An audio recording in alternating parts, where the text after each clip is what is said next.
Okay, I haven't made a face-to-face video in a while, and I have finally figured out who I am sexually. This was not an easy journey for me, because I didn't know what the different terms meant.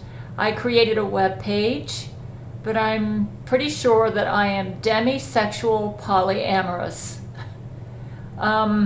It was hard for me to believe that I'm polyamorous, because I would go online and look at the typical posts about polyamory, and they would always show these photos of like 3 or 4 people in a group, and that just kind of just repulsed me. It's the demisexual in me that found that repulsive. It's like, to me, the thought of having, like, I never ever have a sexual desire for somebody that's a total stranger. There has to be an emotional connection, or I don't have any sexual desire. I've been that way my whole life. And I thought all girls were like that. Yeah, like I can totally not relate to people like 6-pack abs in a guy. I'm heterosexual too. Like 6-pack abs in a guy I can look at them and say, oh, they look hot, but they don't turn me on. They don't do anything for me. It's like, nice to look at, kind of like looking at a pretty picture. But just because a guy has 6-pack abs is not going to turn me on sexually. I have to have a connection. You might say, you can't be polyamorous and demisexual at the same time. Yeah, that's what I thought. That isn't true. And people don't understand what these different terms mean, so let me try to define them. The goddess Lakshmi, who majored in romantic love in God school, kind of opened me up to some of this. And I laughed when she insinuated that I may be asexual. I thought, me, asexual? I thought, no. And that's because I didn't understand that in asexuality there is a spectrum. An asexual person, a pure asexual person, is somebody who does not experience sexual attraction to others of either sex. And because I know that isn't true about me, it's a little bit more complicated than that, but basically, it's not to say that they can't, that's basically that. So I'm demisexual. A demisexual person is somebody who has to form a strong emotional bond with someone before they desire them sexually. That has been true of me my whole life. I didn't have any sexual desire toward anyone. The first person that I had a sexual desire for was David Cassidy. This was in 1971. And guess how it came about? When I heard him sing the song, I was laying in bed and I heard him sing that song, and I developed an emotional connection with him because of the song.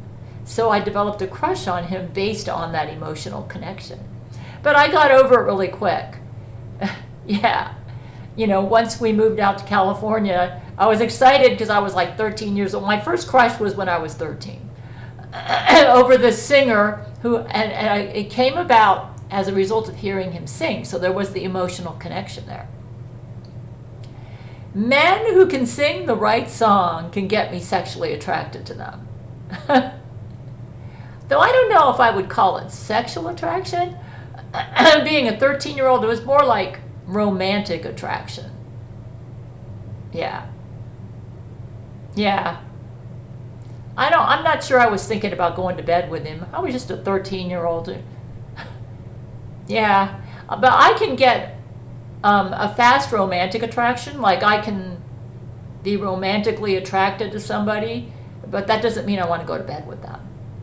That is a totally different matter. I am very slow before I decide to go to bed with somebody. Okay, that was my first crush. My next crush was, interestingly, it was with a guy who walked me to school. He lived real close to me, and we were friends first. And I didn't have a romantic attraction to him at the beginning. He was just like a Southern gentleman. He was a guy from Tennessee. I lived in South Florida at the time. Let me tell you when I started getting a crush on him. It was when we kind of drifted apart as friends, and we were in concert chorus in 10th grade, so it was like a year later, and I heard him sing this Bobby Goldsboro song, Honey, and I got an emotional connection with him. And then I had this super big crush, and it lasted for at least a year. I never told him about it either. Yeah. See, that's what I mean. The emotional connection. That's the way it's been with me in all of my sexual attractions. I never told him about it. It was kind of a more romantic attraction, but we had been friends previous too. After him, it was nobody. In high school, I thought everybody was. I didn't have a connection with anyone, so I wasn't interested in anyone. I didn't have any high school crushes. Nope. I'm very picky. And demisexuals are often very picky. So it's like, that was it. After 10th grade, 11th grade, 12th grade, there was nobody I was interested in. I wasn't even thinking about sex. I was a very strong Christian, and I would dream about meeting my dream guy off at Bible college and connecting with them. And all I would do is dream of going, I figured at Christian school, and I kind of liked the Christian idea of no sex before marriage. In fact, I thought that was essential. The thought of even having sex before marriage to me was nauseating. Because I saw marriage as the time when you emotionally connected with your partner.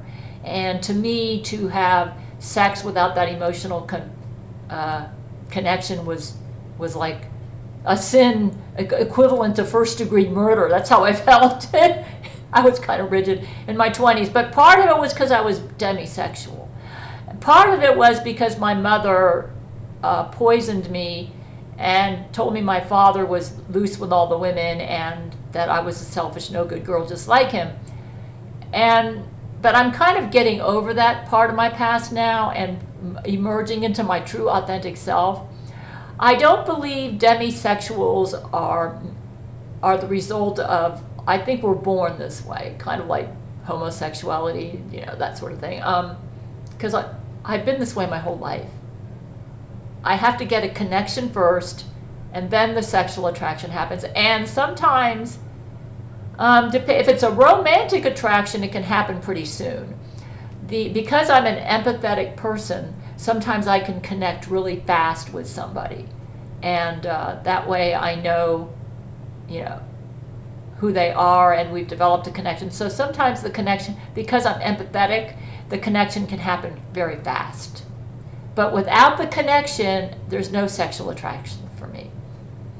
So yeah, there was another guy, a Jewish guy I dated in college.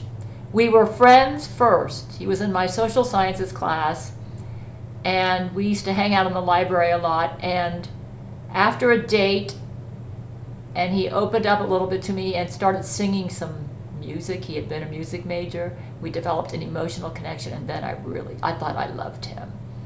But I felt guilty for it because he wasn't a Christian. Yeah.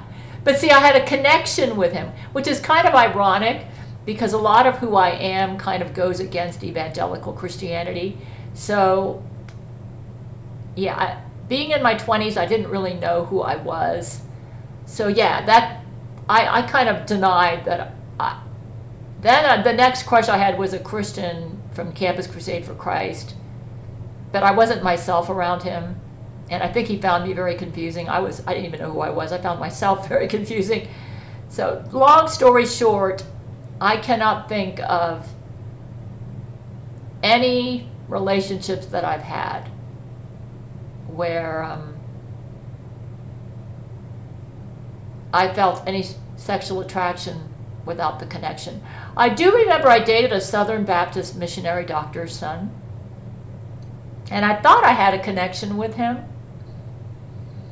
And he started humping on me during a date, and I backed off. I said, no, we aren't doing this. I said, yeah, we were making out, and I said, no. He, after that, he just like lost interest in me, which I was devastated. I felt used. Yeah. He had even admitted that he had made a girl pregnant, and I wasn't sure what to think of that. And now I thought, oh, I'm going to be next? Yeah, it's like, this was a Southern Baptist guy.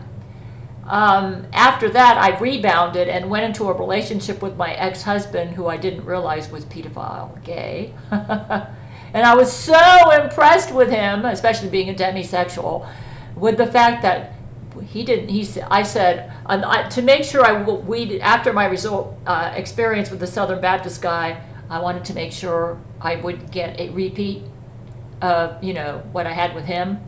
So I said, here are my rules. We're not holding hands. All we're going to do is talk on dates. And to my utter amazement, David Schuler said, oh, that's exactly how I feel. I didn't realize he was gay. I was so impressed. I thought, oh, this is my dream man. I basically married him just for that. That shows you how strong of a demisexual I am. It got me into big trouble, though, because I married him without really dating him, and then he went off to join the military, and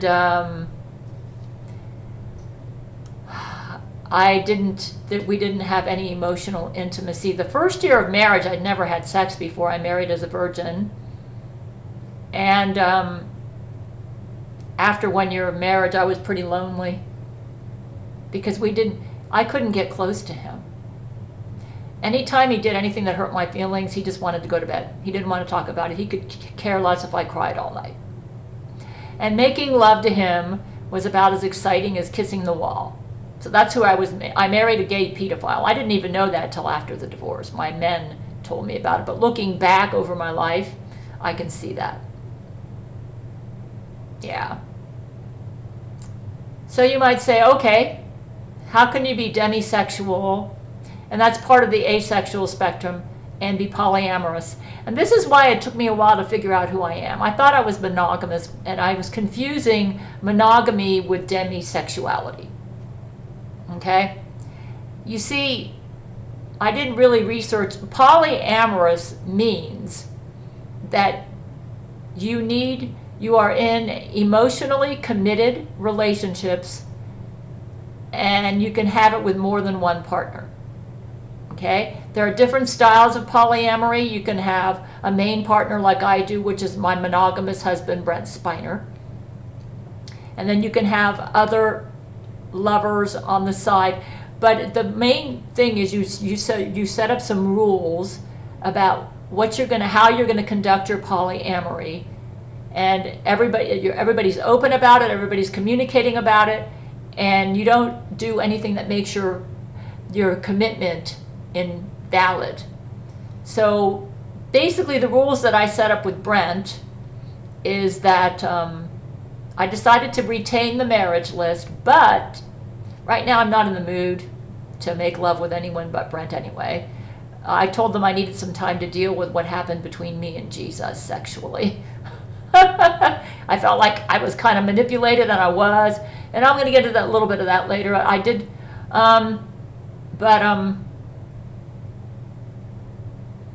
so in a polyamorous relationship, commitment is very important. In my case, a monogamous person, Lakshmi explained this to me, a monogamous person is, once they find the one, they tend to lose interest in everybody else. Yeah. In fact, they grow old together, and I actually like a lot of them. That's the Demi in me because of the emotional commitment, you see? They grow old together. They could even get fat on each other, and they don't care. The Demi in me doesn't care about that either. So that's why I thought I might have been monogamous. And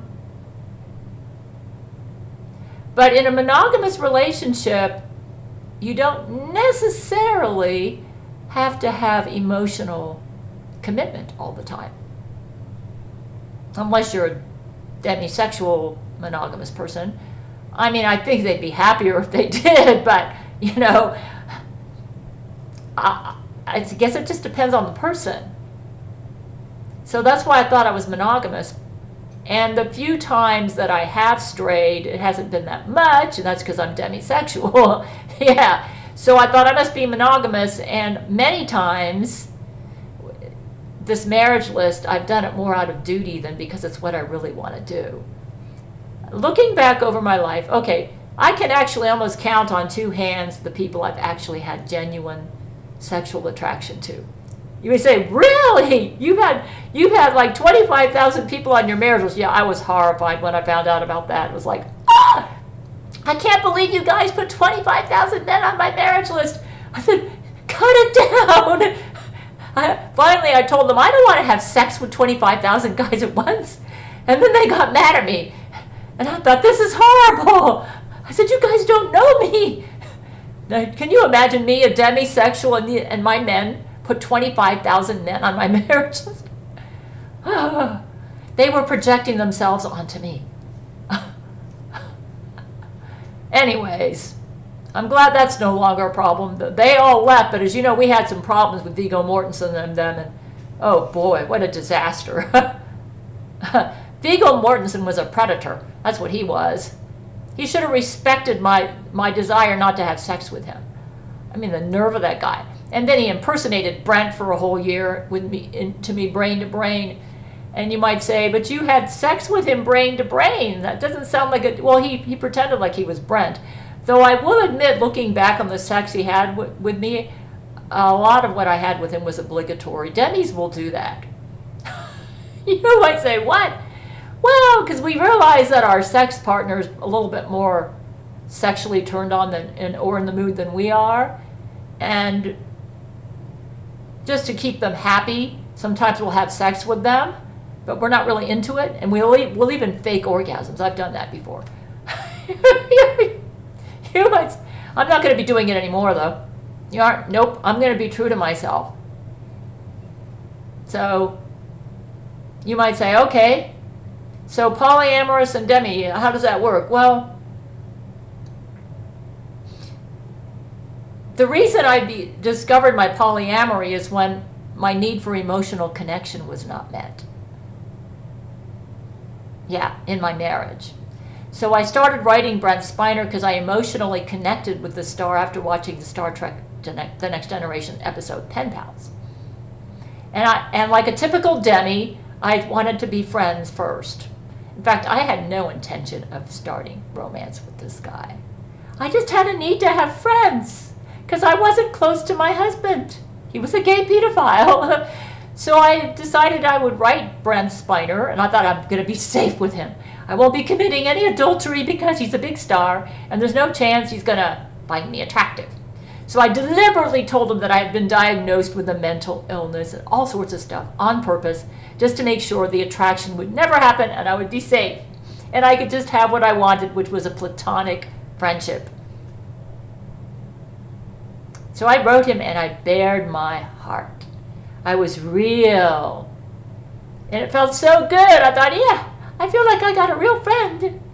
And I didn't realize it, that the calls that I was getting once a month where I'd pick up the phone and there was a blank on the other end and they just gently clicked, that was Brent Spiner. He was reading my mail. The point is, let me tell you what's really interesting. I was really impressed with him because I started having problems in my life. The state was going after me, and my son got into my lithium, and they were harassing me and sending agents over all the time, trying to force me to go to parenting classes, and I told Brent about it.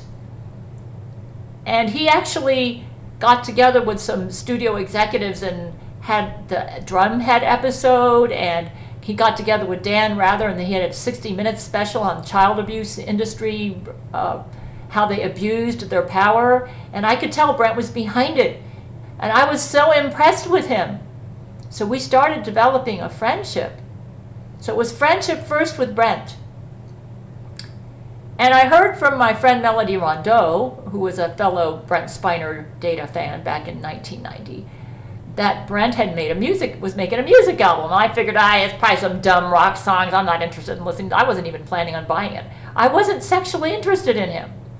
I was typical demi, I mean, I wasn't admitting that I was in a lonely marriage. I figured it was my fault. I probably just wasn't the Christian wife I needed to be, and I was in denial about a lot of things. It's denial about who I was, the fact that I told myself I was happily married, and if I had any problems in the marriage, it was my fault. That's what I told Brent in the letter. I even showed him a picture of my husband and kid in our church dress. I said, we're getting ready to go to church, so you can tell I wasn't trying to. And when I sent him a tape, it was of hymns, Christian hymns, no romance music. I wasn't interested in romance with him. Unfortunately, or fortunately, depending on how you look at it, he was interested in romance with me. Because he told me when he called me on the phone, he'd go off and masturbate. I had no idea that me opening up to him was having this effect on him. So anyways, to make a long story short, I wasn't even planning on getting his music album. And Melody sent it to me, though, because she thought, I thought you might find this interesting. At this point, I had just moved to Seattle. And I would pick up the phone, and there'd be this high-pitched tenor voice saying stuff like, I want to rape you. I'd hang up like a typical Demi. It's like, oh, gross. Who is this? Somebody wants to rape me? Can you imagine a demisexual picking up your phone and hearing that? It's like, I thought, but this person sounds like they know me. I thought it must be one of these people. I was writing Richard Arnold and Brent Spiner at Paramount. So I didn't know who it was. I figured this must be somebody at Paramount who's reading my fan mail. But when I got the music album and I heard the song time after time, I thought, that voice, that sounds exactly like the voice of the man who's calling me on the phone and saying he wants me to pull down my panties and he wants to rape me. I thought, oh! And then I listened to the whole music album. It was like, this guy wants to marry me. And I'm already married. I thought, but when I listened to it, because I have a high emotional IQ, I realized he was in love with me. And that when he said those things on the phone, it was just like it was spilling out and he couldn't control himself. And then I was crazy about him. When I listened to his music, the emotional connection happened and I was crazy about him. And then I remembered that he stuck up for me, tried to help me with the child abuse industry. See, we were friends first. That's how a guy has to approach me. They got to be my friend first. They got to have a connection with me. At that point, Brent is the first man he got me so sexually aroused. I didn't know I was capable of feelings like this. He really brought me out. Yeah. I guess that's when my polyamory started back then. Because here I was a married woman, but I was head over heels in love with a man who wasn't my husband. I went to Jesus in prayer and I said, what do I do? I prayed every day when I was growing up in my 20s that you would break up any relationship that wasn't your will, and you let me marry this man that I'm married to, and he's nothing like Brent. I wish I got Brent from the very beginning, but to be honest with you, the way I was in my 20s, I probably wouldn't have given Brent the time of day. Yeah. I needed to be put in that marriage for me to emerge into my true self. I had a lot of rigidity that I needed to overcome. Yeah, unfortunately, the way I was, the only way I would have recognized that Brent was my soulmate was I had to be put in that marriage. I realize that looking back. So yeah, so let's go over the men that I've truly been sexually attracted to. Okay, I can almost count them on 2 hands, or maybe 3 hands. The first one, David, sexually attracted, sexually, romantically attracted. Probably the first one would have been this guy from 10th grade who sang the song Honey. That lasted about a year. Emotional connection first. The next person, a Jewish guy I dated my freshman year of college, emotional connection first, and always with music. The next guy, there wasn't any music involved, but he seemed highly intelligent and we were friends first. A little bit of emotional connection. Some of the stuff he told me I could relate to.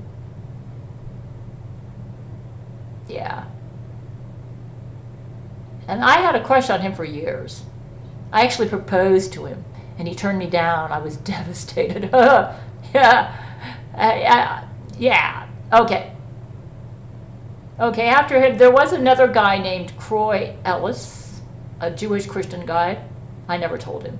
Because after being rejected by Keith Morgan, I said, forget it. I'm never going to propose to a guy again. They're going to see me as this aggressive woman who won't be in submission to her husband, so I won't do it.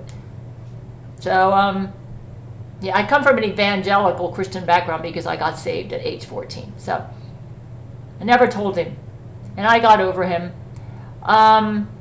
In college, Bible college, I had a couple of crushes. There were better pickings in Bible college.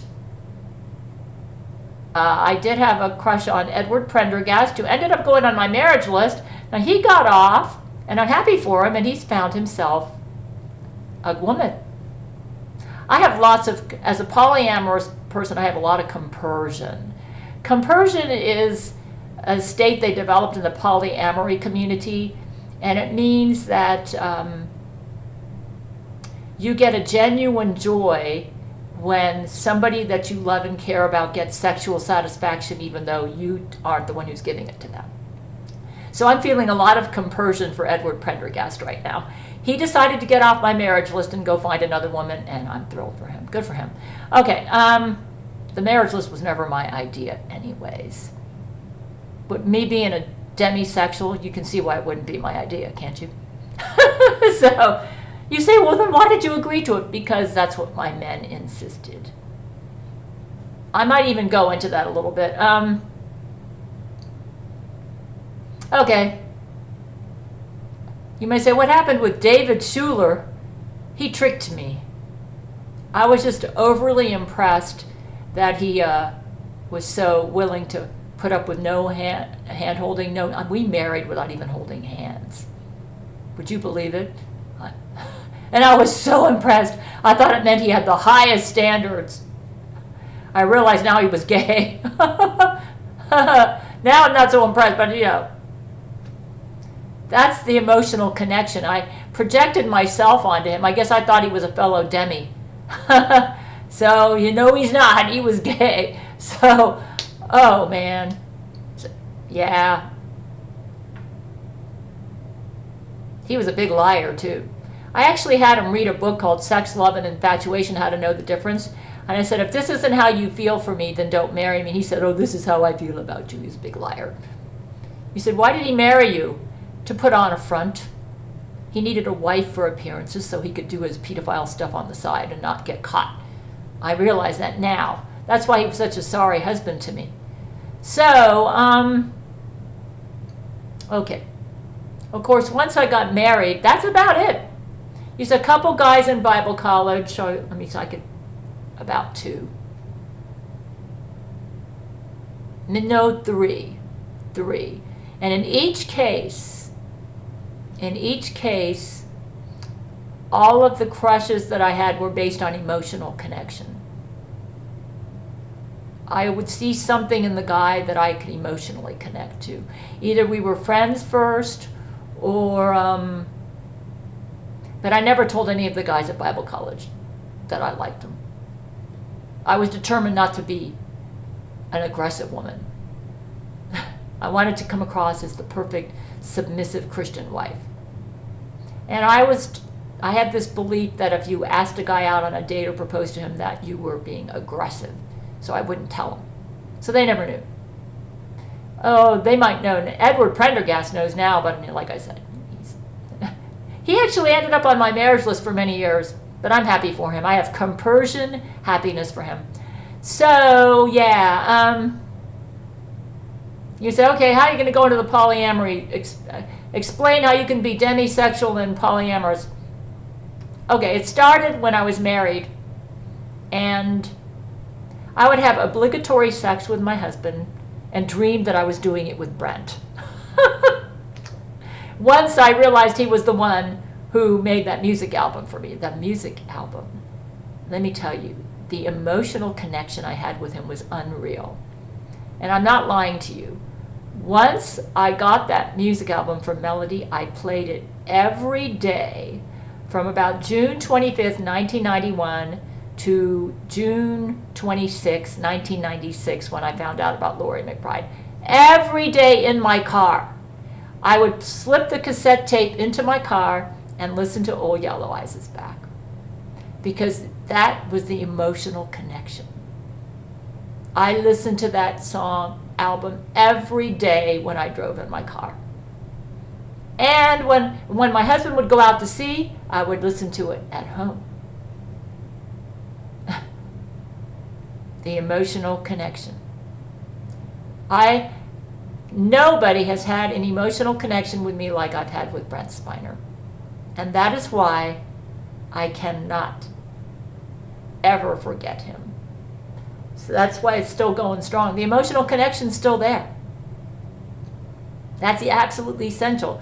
You might say, okay, then what happened? Well, when I found out about Laurie McBride, that messed up the emotional connection. I was devastated. I cried for a month. Good thing my husband was out to sea, because he probably would have noticed. I was depressed. I didn't know what to do. I was so confused. I couldn't understand how he could make me that awesome music album and have her. She just didn't seem like his type at all. It made no sense to me. And I could tell he didn't love her. So the next one after him was Franco Nero. Now here's where the polyamory started really going into full bloom. When I realized that I had grown as a person and started discovering who I am, I realized I couldn't go back to being who I was before Brent came into my life. That there was a part of me that deserved a better guy than the husband I had. So I started noticing Franco Nero from watching the movie Camelot, and I kind of emotionally connected with him when I heard him sing, again, music. If ever I would leave you, it wouldn't be in summer. You can see why I liked that song after just finding out about Laurie McBride, right? Well, guess what? Brent put him on my wiretap phone. And he decided he wanted to have a long-distance relationship with me, and he even offered up his email. But I didn't think it was safe for me to write him an email, so I didn't. And I just talked to him. But I did become half fluent in Italian for him. And he was basically it for me. I lost my emotional connection with Brent, and to be honest with you, from June 1996 to December 1999, I lost all my romantic and sexual attraction for Brent when I found out about Laurie McBride, because now the emotional connection was gone. And this is where demisexuality and polyamory can be together, okay? In a polyamorous relationship, the primary commitment is emotional, not sexual. Okay? And what that means is you are emotionally committed to your partner or partners, okay? Which means you kind of like set up a contract with them, and you decide what would be the rules of your relationship so that everybody can feel safe and trusted and happy in that relationship. And of course, when I went to Franco, I didn't have a polyamorous relationship with Brent. He was just like my husband replacement.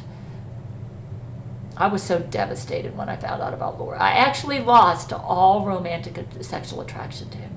I didn't even dream about making love to him anymore. After that month, that's what will happen to a demi when the emotional connection gets cut off. And I would dream about making love to Franco Nero. I couldn't go back to my husband. I had evolved beyond that. So basically my husband was gone half the year anyways. He was always out to sea so he could do his pedophile stuff. And, but then Jesus spoke to me in a still small voice in December 99 and told me that that Lori McBride was a Vatican agent. And then I realized that everything made sense. I realized he only had her to protect me. That she somehow came into his life and her goal was to break us up. And I wrote a short story, Emerald Towers, which you can get at my website, about that. And at that point, all the emotional connection and the feelings came back. And I told Franco I have to go back to Brent. He really loves me. And I offered him, I did a courageous thing. As a married woman, I said, I'm going to divorce my husband, even though I've never worked outside of this marriage. And I don't know how I'm going to financially support myself. And I offer you my hand in marriage, Brent. I was hoping he would marry me, but the Jesuits prevented that. And then after the divorce, I ended up having to move in with my mother, and I lost custody of my son because my ex was able to convince the Seattle judge that I had a mental illness problem that would prevent me from being a capable mother. It actually kind of worked out good in a way because my husband quit sexually abusing my son as a result of that divorce trial because he didn't want to lose custody. So in some ways, by divorcing my ex, I might have saved my son from being destroyed by his dad. Though because my son was sexually abused, I think he is bisexual right now. That can happen to a guy when they've been traumatized like that in their youth. And he always lost himself into Pokemon. So I went back to Brent. 9/11 happened. I had moved to Florida. I had to move to Florida because I didn't have a job and I had to live with my mother, which I hated, by the way. She's a narcissist. And but I didn't. It was either that or the streets because Brent couldn't come get me. The Jesuits kept him from coming to get me. And here's where the polyamory starts coming in. I thought 9/11 happened. And I knew Brent was trying to come out and marry me, and I thought, if the Vatican is willing to go this far to keep Brent and I apart, I'll never be able to marry him. And I noticed Vladimir Putin's picture in a newspaper, and he had this look on his face like he was flirting with me. I actually developed an emotional connection with the look on his face. He looked kind of like heroic, brave, and it was kind of like he felt like I did. My response to 9/11 was the beginning battle scene in the movie Gladiator. That's how I felt. And when I saw Vladimir Putin's face, it was like, he feels like me. And I developed an instant camaraderie with him. He was one of the first world leaders to come to President Bush's side, too, after 9/11. So, yeah, because I'm an empathetic person with a high emotional IQ, I can develop an emotional connection really fast. So I got an emotional connection with Vladimir Putin because we both shared a desire to correct injustices. And he was the man in my life from 2001. And I basically gave up. I mean, I still cared about Brent, but I just didn't think it was possible for us to get married because the Jesuits were so obsessed with me. So Vladimir was next from about 2001 to 2006. You might say, how did Matthew McConaughey get in there? In 2003, Vladimir had a heart attack. And he wrongly concluded, not knowing that I'm a demisexual, that he said, oh, you're so passionate in bed. I know that now that I've had my heart attack and I can't have sex with you, that you're going to need somebody to meet your sexual needs, which wasn't exactly true.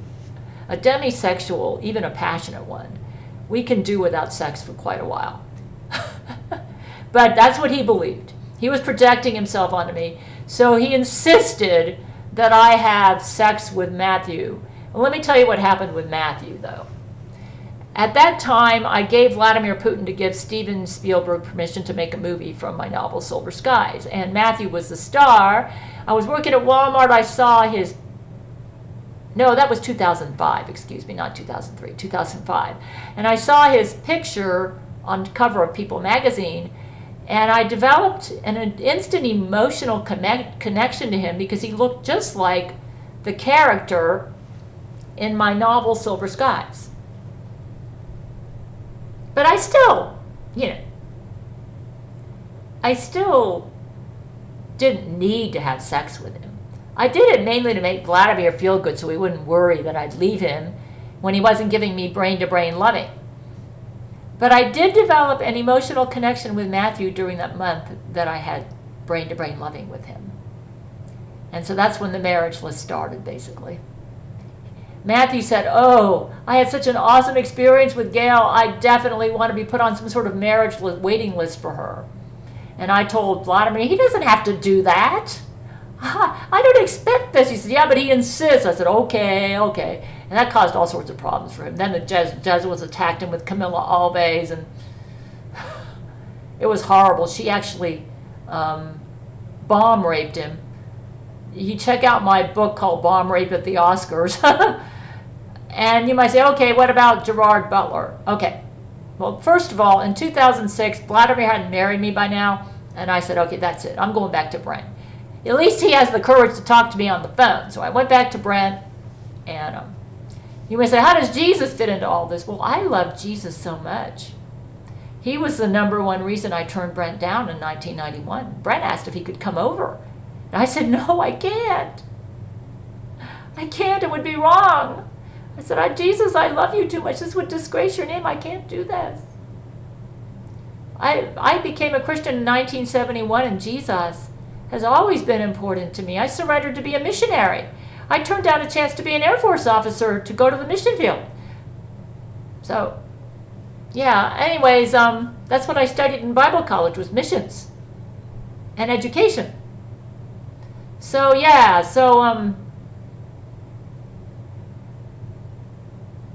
being a demi fits in really good in evangelical Christianity because it makes it kind of easy to go along with their sexual standards. And you can be polyamorous and only have one person in your life too. Being a polyamorous person just means that you are capable that, let's say you're in a relationship in a so-called monogamous relationship and you don't have the emotional connection, you would probably be very open to an extramarital affair to get that emotional connection. Emotional connections are very important to most polyamorous people because a polyamorous relationship is based on emotional commitment over physical commitment. And the parameters for that are always defined differently depending on the relationship. So yeah, so I reinstated Brent in 2006, and then Brent made his album Dreamland, and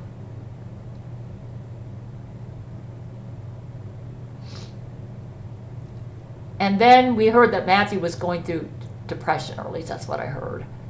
And I was watching Phantom of the Opera, and I got an emotional connection with Gerard as the Phantom, who was in love with this woman he couldn't have. It was something I could really relate to. And because I was in the brain to brain, they sensed that I felt this connection to him. And they said, hey, Gerard would like to make love to you brain to brain. We told him that you noticed him in Phantom of the Opera, and that's how I got involved with him. Emotional connection first in the Phantom of the Opera when I saw his performance. Hugh Jackman, it was from watching a romantic comedy he was in with Meg Ryan. Emotional connection first. He could just kind of I liked his chivalry. Emotional connection first. And now let me just tell you this. With Matthew McConaughey, Hugh Jackman, Gerard Butler, I didn't really have a deep need to have sex with them. I just did it because I thought that was what Brent wanted or what Vladimir wanted. And pretty much once I had my 1 month thing with them, I would go back to my primary partner, the one I had the real strong emotional connection to, and kind of forget about them. I mean, I would keep them as friends, but I wouldn't kind of lost interest in them sexually. The other one, who else was there? The other one I got an emotional connection to, yeah, that's about it. Like I told you, I could tell you almost on two hands. If there's no emotional connection, there's no sexual attraction. Okay. Zach Knight. I never, ever found him attractive when he was the Antichrist. Because we didn't have an emotional connection. Now, he thought I did, but I didn't. With one possible exception. With the Gail android, when we all gave our lives, because in order to save Earth from her, Zach Knight did say that he wished he could have been on my marriage list before he died. And he probably won't remember this. And I felt a little bit of an emotional connection with him there. But I really didn't have a sexual desire for him till after he came over to our side and he started getting real with me and telling me a little bit about his history, his relationship with Satan. Once we got that friendship bond started, then I started finding him sometimes sexually attractive. But the problem is, though, is that Zach and I are kind of too different to have the depth of emotional connection like I have with Brent Spiner, who is my soulmate. So you might say, okay, what about Jesus? Oh, I've always had an emotional connection with him.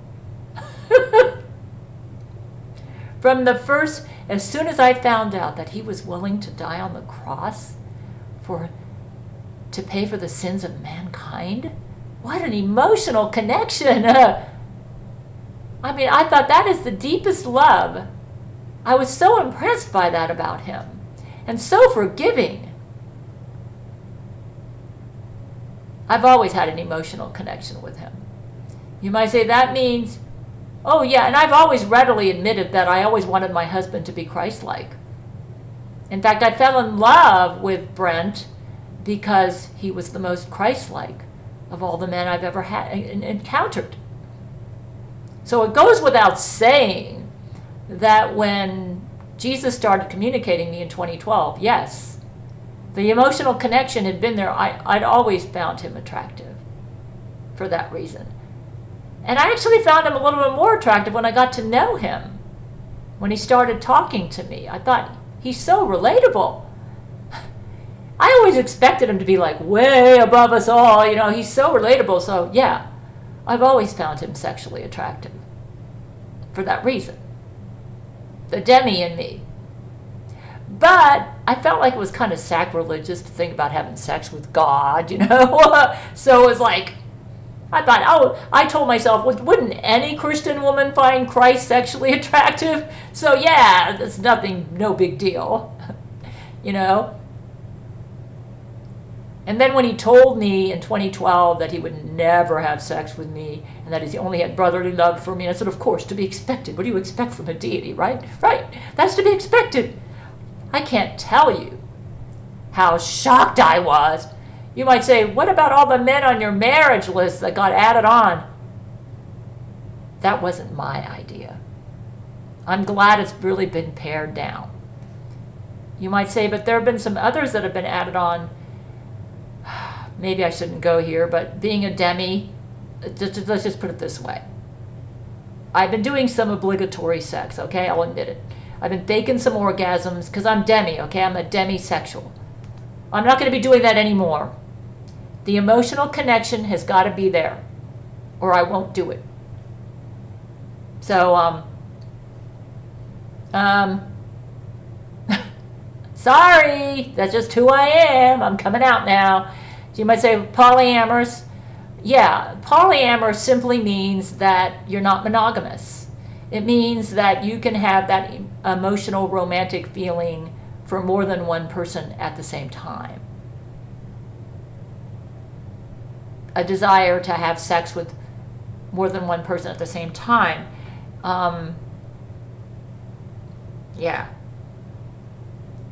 But because I'm also demi, that's why I thought I was monogamous, because I don't get it that often.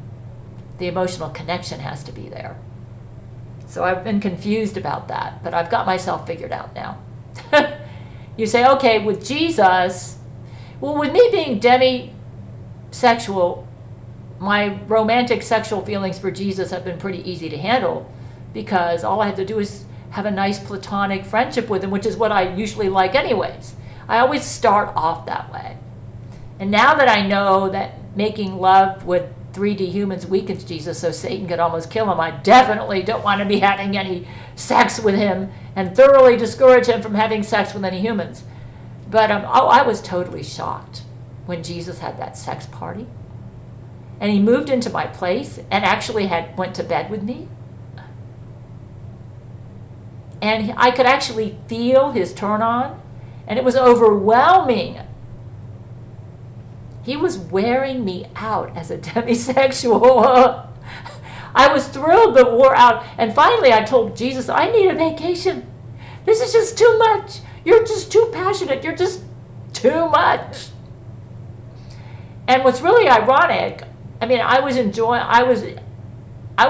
get like, because I have an emotional connection with him, I found him attractive. But being demisexual, I felt like I needed a break from him too. He was just too much. It was like all the repressed feelings that he felt were all just coming out in an explosion. And he was doing it with me, with other members at Church of Gail. And we were shocked. He didn't let us know how dangerous it was for him, or I would have insisted he not do this. I would have said, I don't need this, Jesus. I don't need this. You know, like, I'm demisexual. I don't need you to make love for me in order to feel happy in my relationship with you. Yeah, I may be polyamorous, but I'm demisexual, okay? So, yeah. So, yeah, he would just too much for a demisexual. Actually, the week before he got attacked, Jesus and I didn't have any sex because I needed a vacation from him. But I will say this much. He thinks that he had a 100% lust fest with me, but during some of the sex that he had with me, he showed me visions of his heart. And I emotionally connected with him during the sex, and I cannot forget it. Basically, you might say, why did he do that? He's claiming he just used you as a sex dummy. I think I was at like 80% sex dummy, but he put a lot of Lakshmi in me, the goddess Lakshmi. He was devastated when she turned him down. And, goodness. And so, I think because he was working out his Lakshmi fantasy in me, he actually shared a little bit of his dreams in his heart. And I could feel like it was like a panorama vista of the vastness, the forgiveness, the depth of feeling that he has for the human race and for the whole universe. And I thought, man, what a beautiful heart this deity has. And I was kind of honored that he opened up to me with that. I can't forget it. I really emotionally connected with him. See, I'm a very forgiving, empathetic person, and so is he. You say what he did to Brent wasn't very nice, cutting off his root chakra. I think he was a little mentally ill. He had issues from his past that traumatized him that he didn't need to. He was obviously mentally ill because he knew having sex with us could weaken him enough to where Satan could kill him, and he was willing to risk it. So yeah, that's how it works. That's how you can be polyamorous and demisexual. See, since polyamory is based on emotional commitment, it's a perfect vehicle for a demisexual person, especially if their current relationship isn't giving them emotional intimacy. So, yeah. If I get emotional intimacy with another person, it will open up the chance that I could be sexually attracted to them. And the deeper the emotional intimacy, the deeper the attraction. And it can last for a lifetime, like with me and Brent. Basically, we've maintained a pretty high level of emotional intimacy, with the exception of from 1996 to 1999, when I was confused about Lori McBride. Yeah. So, as far as Jesus, I can never forget what the depth and vastness in his heart that he revealed to me. And I'm thinking, I'm not sure if he's on the asexual spectrum or not. I do think he's polyamorous, but commitment's very important to him. So I was thinking that he could, I don't think he wants to give up his church bride. He died for her. So I was thinking he could have her in a platonic relationship and then marry a goddess for real sex. Go ahead and check the link underneath this video to see how I feel about that. But yes, I am a demisexual polyamorous person, and I'm coming out. That's who I am. I finally figured it out. I figured it out after listening to a playlist that I created for my Silver Skies novel series. And as I listened to the music, I was able to go into my subconscious and figure out who I am, and maybe even help Jesus find who he is. But yes, I am demisexual polyamorous. And because I am demisexual, I don't really have flippant sexual attractions. It doesn't happen. It's not flippant for me. There has to be the connection. And that explains why once I get that emotional connection, it's usually the beginning of a long-lasting friendship or relationship. I don't just dump my friends that I've developed an emotional commitment with. I keep them. And the deeper the commitment, the more I don't want to lose them. So that's how I am. That's how I combine polyamory with demisexual. On the other hand, the thought of having sex with somebody that I don't have an emotional connection to is nauseating to me. When I was growing up in my teens, I didn't flirt. I was more impressed by inner beauty or emotional connection than outward appearance.